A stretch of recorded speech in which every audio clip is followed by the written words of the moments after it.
Ngayong buwan ng wika, bida ang mga Makata dahil sa kanilang pagsambit ng mga kasabihan at tula.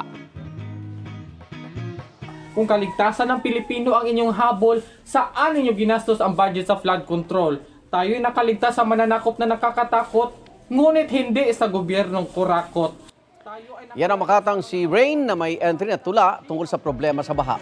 Very timely ang kanyang obra na may pahaging pa sa social issues. Pero hindi rin siya nagpahuli sa pagtula ng nauusong kataga. Pilipino ako, Pilipino tayo. Sorry kung natapakan ang pagka-love team nyo. Ibigin ang wika sa isip, sa salita at sa gawa. Bakit sa akin di mo magawa? Yan naman ang gurong si Richard Brent Aquino o Sir Boki na nagbigay ng wikang pangkaalaman na may halong katatawanan. Sa pagbabasa ng entry sa kanyang mga estudyante, tila feel ni Sir ang bawat atake. Gaya ng wikang Filipino ay sumisibol, sana all, noong lumayo'y hinahabol.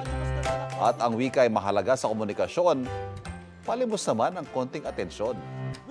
Benta sa milyon-milyong netizens ang kanilang gawa.